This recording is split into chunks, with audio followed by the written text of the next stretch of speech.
Olá, recebemos esta primavera com a nova edição do Ar Magazine, que tem como tema principal desta vez o crescimento.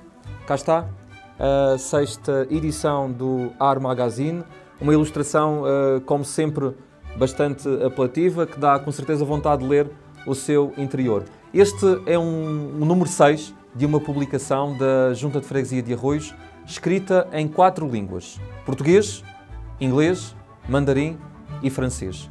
O Ar Magazine, lembramos, dá a conhecer a diversidade cultural que existe na freguesia, mas não só. Pode aceder muito facilmente, já sabe, e gratuitamente à nossa revista na sua caixa de correio, se reside na freguesia, nos vários polos da Junta ou ainda online através da nossa página www.jfarroios.pt.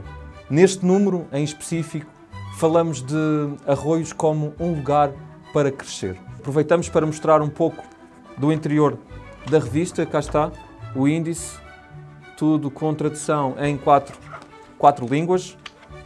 Temos o editorial com o título A Primavera do Nosso Contentamento e todas as outras secções que são, aliás, já habituais na revista, como o agendar com propostas daquilo que pode fazer dentro da freguesia de Arroios. E, voltando ao tema central, quando se fala de crescimento, falamos neste número da revista de diversas dimensões. A dimensão biológica, mas também o crescimento intelectual, afetivo e emocional. O facto de existirem cerca de 80 nacionalidades em Arroios inspira o crescimento pessoal. Porquê? Porque com esta coabitação de culturas existe claramente a possibilidade de cada um ir beber a cada uma destas culturas os elementos que potenciem o crescimento pessoal.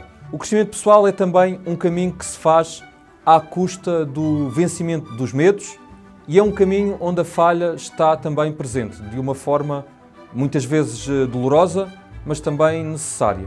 Fomos ao encontro do jornalista e escritor Luís Osório, que conversa connosco nesta edição acerca destas dores do crescimento e da necessidade de arriscar e enganar-se muitas vezes para que se possa crescer. Podemos mostrar no interior da revista a parte que está dedicada a esta entrevista. Temos uma versão resumida aqui na revista em papel desta abordagem e agora temos a possibilidade de lhe mostrar em exclusivo na Arroios TV a versão alargada desta conversa. A superação do medo, a necessidade de falhar, a multiculturalidade como um cenário propício ao crescimento. Tudo isto e muito mais é aquilo que vamos poder ver na conversa já a seguir. Fiquemos então com a entrevista a Luís Osório.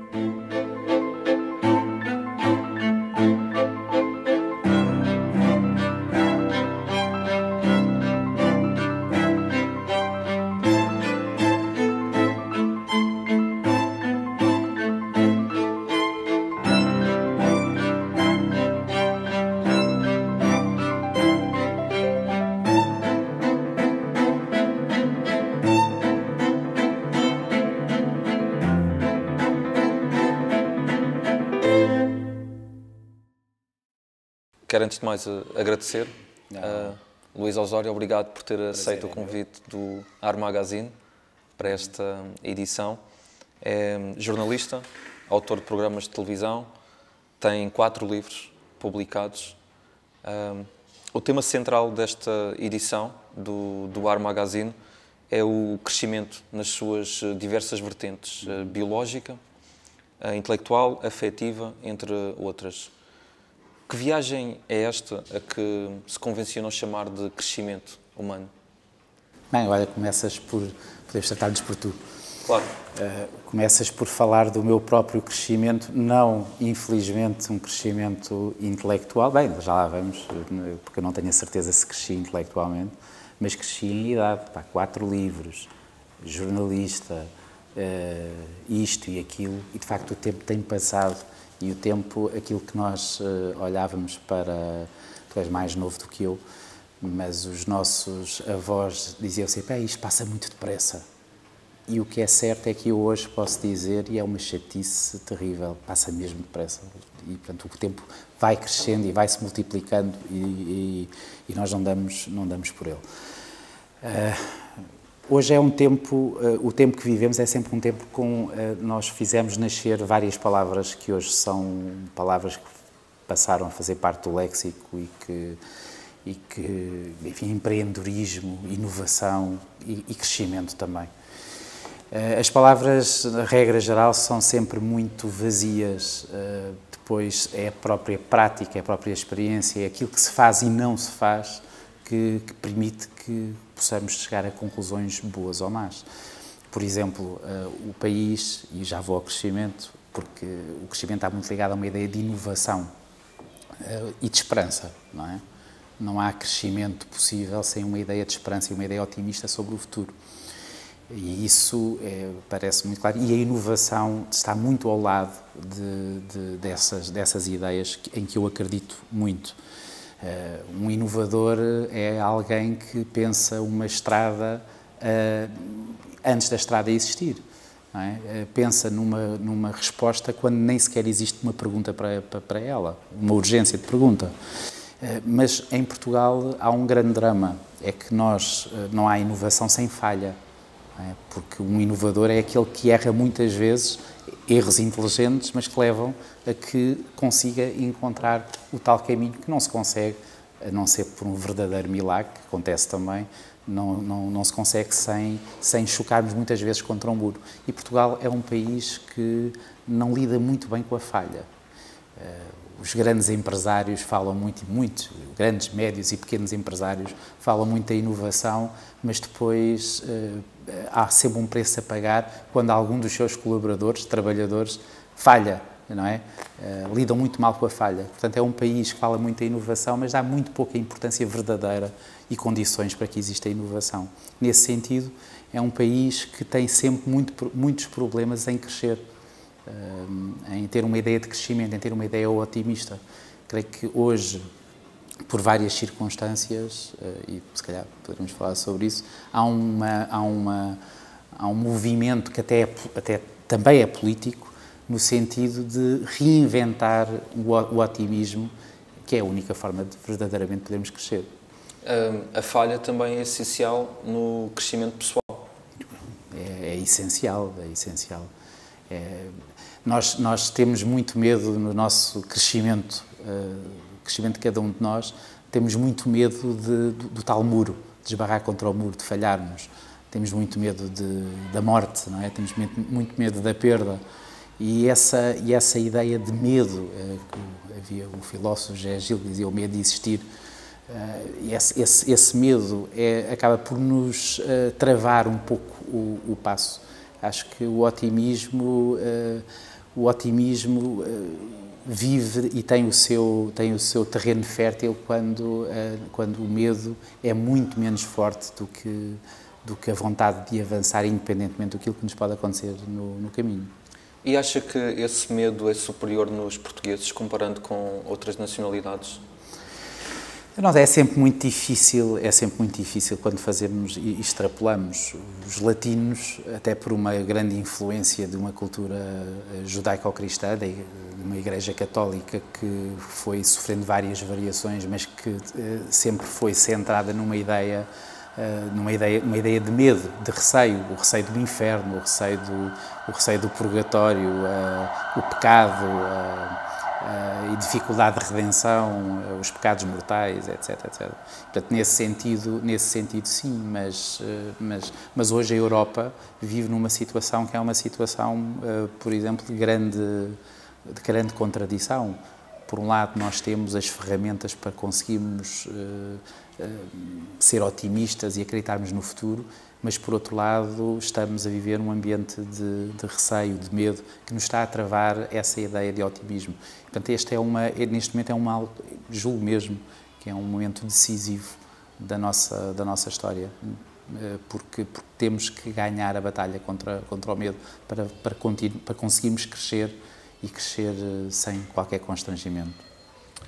Arroios é uma freguesia que tem cerca de 80 nacionalidades. Isto faz com que existam diversas culturas coabitam em Arroios. Esta multiculturalidade potencia o crescimento? Não tenho nenhuma dúvida disso. E é engraçado que esta junta com a reorganização é uma junta de freguesia que é quase é um balão de ensaio, não é? É provavelmente um lugar onde se essa batalha otimista dos otimistas contra o pessimismo, se essa batalha for ganha aqui, é um excelente sinal. Quando nós temos gente muito diferente no mesmo lugar e a coabitação é possível, nunca é muito fácil, não é? Porque quando falamos numa espécie de Babel, não é? Quando falamos linguagens diferentes, o entendimento é um entendimento que é sempre complexo, mas é um entendimento possível, e quando esse entendimento acontece é um verdadeiro milagre, mas um milagre positivo, daqueles milagres que existem, não um milagre metafísico, mas aquele milagre que nos faz acreditar no ser humano. Eu acredito que quando temos cores muito diferentes, quando falamos línguas diferentes e quando esse lugar promove a comunicação, vai ser um conjunto de contributos, de culturas, de visões sobre o mundo que, somadas, dão uma imagem muito mais completa. Isto é como uma relação entre duas pessoas, que vale a pena, é sempre uma relação de duas pessoas que sejam a soma e não uma subtração ou não o vazio de uma em relação à outra. E, portanto, aqui na sociedade é a mesma coisa. A convivência de culturas é uma excelente oportunidade de aprendermos uns com os outros também. Claro. Não há nenhuma... Quando existe da parte de uma pessoa ou de uma comunidade uma ideia de superioridade em relação a outra pessoa ou a outra comunidade, perde-se a possibilidade de ouvirmos o outro, de aprendermos com o outro e de sermos mais completos nós. Luís, num artigo que publicou, escreveu o seguinte: no 8º ano, por força da puberdade, tive 6 negativas no segundo período. Que força é esta que faz crescer e ao mesmo tempo faz ter 6 negativas no segundo período do 8º ano? Lá está a falha, não é? Muitas vezes a puberdade, a adolescência, a puberdade é a descoberta, não é? A descoberta do mundo.